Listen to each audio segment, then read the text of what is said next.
Overlooked, overlooked, overlooked Bible. Overlooked, what didn't you see? Overlooked, overlooked, overlooked Bible.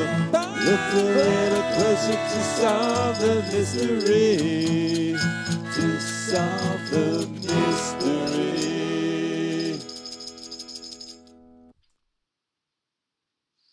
If you haven't already, please subscribe to the channel. Help support us by clicking on the button below.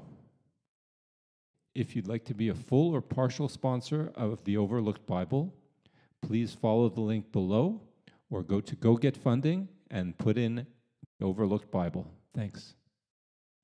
Are there two Eden stories in the Bible? And did Noah get a raw deal? I encourage you to open your own Bible and look at the following sources. Just a second. We will not be comparing Genesis chapters 1 and 2 here. We will be comparing and contrasting the Garden of Eden story with the story of the Great Flood. But those aren't two Eden stories at all. Hold that thought for a few minutes. Adam is transported from the world into a secluded private garden. Then Eve is created to join him. They sin and are expelled. Once back outside the garden, they start a family. Noah's father sees his young son as the hope for humanity to end the curse against Adam. Noah was supposed to be a farmer. What do we know about Noah's life? God gives him a task and he does it. He lives amongst sinners. When the flood comes, Noah is prepared and his family is saved. Noah survives the flood and exits the ark to an empty world. Noah offers gratitude to God by sacrificing. Did these two stories sound similar to you? Let's take a closer look. Adam and Eve started life alone in Eden, ended life in society, ate a fruit and were punished. Brought by God to Eden early in life, sin caused the end of Eden. Upon banishment had children.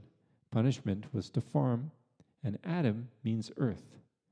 Noah started life in society, ended life alone, ate a fruit because he felt punished. Brought to Eden as an old man. Other sins caused new Eden, commanded to reproduce, didn't, wanted to farm, but no one to farm for. Noah means rest. It appears these two stories are nearly exact opposites. Adam and Eve move from solitude to society. Noah moves from society to solitude.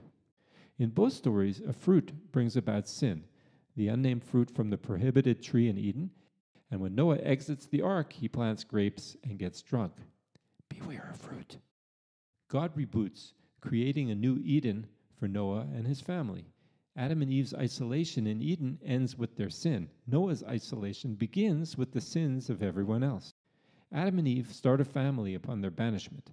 Noah, who already has 3 sons, is commanded to repopulate the earth, but he produces no more children. Both characters started their tales with everything. Adam and Eve had God's protection and the garden. Noah had a normal life with work and a family. They all end up with hardship and worse conditions than at the start. But Adam and Eve sinned. Noah was righteous. The irony is that Adam could have rested in Eden his whole life, but his name means earth. Noah just wanted to be a farmer and work the earth, but his name means rest. Adam and Eve were punished for their own sins. Noah had an Eden created for him, but never got to enjoy it. In essence, Noah, despite his righteousness, was punished for the sins of others. Noah gets no credit for being the father of humanity. His righteousness is downplayed by the commentators. Are there two Eden stories in the Bible? The Noah flood story is a counter-Eden story, almost the exact opposite in every way. Did Noah get a raw deal? Not only did Noah get a raw deal, but even history doesn't give him his proper due. Overlooked is that Noah paid a steep price for his devotion to God. He went from a society to an empty world. That must have been depressing, leading him to drink. Perhaps he needs to be reconsidered as one of the real heroes of the Bible. Also, look out for fruit. It can be dangerous. Thanks for watching.